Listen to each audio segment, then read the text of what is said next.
Il a pris l'avion sans problème pour regagner les États-Unis. Il, c'est le président de la République qui est en visite d'État auprès de Donald Trump.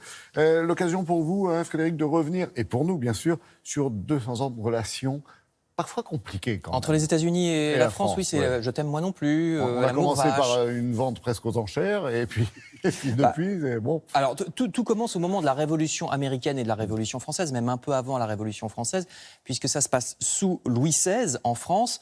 Regardez ces images. Pour embêter l'Angleterre, qui est notre rival à l'époque, Louis XVI décide d'envoyer une aide aux révoltés américains qui essaient de se libérer de la tutelle coloniale britannique. Donc, en 1778, le Royaume de France signe une alliance avec la jeune démocratie américaine, des gens qui s'appellent Thomas Jefferson, Benjamin Franklin, ou bien le futur premier président des États-Unis, George Washington, que vous allez reconnaître, le voici.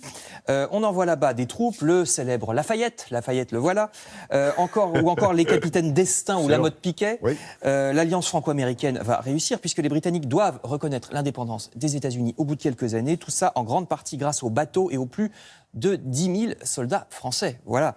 Ça part bien. Ça va pas porter chance à Louis XVI, hein, puisque la République américaine va donner des idées de République en France et ça va mal se finir pour lui.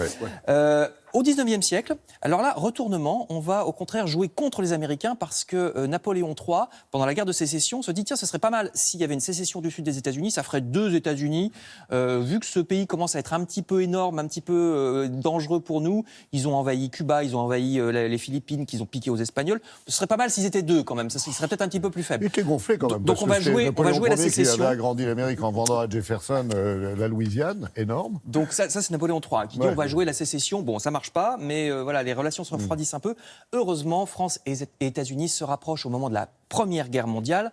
D'abord, ils nous fournissent des vivres, mais les Allemands coulent ces bateaux américains qui nous fournissent des vivres. Et regardez, les États-Unis finissent donc par entrer à nos côtés dans la Première Guerre mondiale. Vous voyez ici les Samis, les soldats de l'oncle Sam en 1917. Bon, c'est pas une aide décisive. Il nous donne un coup de main, mais bon, on y serait sans doute arrivé en un peu plus longtemps sans eux, mais bon, c'est quand même un coup de main.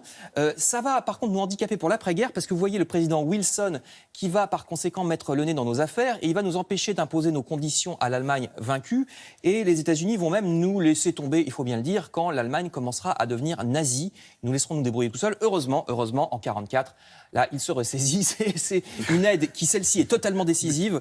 En 1944, le débarquement, ça, c'est vrai que sans eux, on n'y serait pas arrivé. On aurait été totalement... C'est qui chantait ça, non? Oui, voilà. Totalement mangé, ou bien par les Allemands, ou bien par les Russes. Mais en tout cas, on n'y serait pas arrivé sans eux.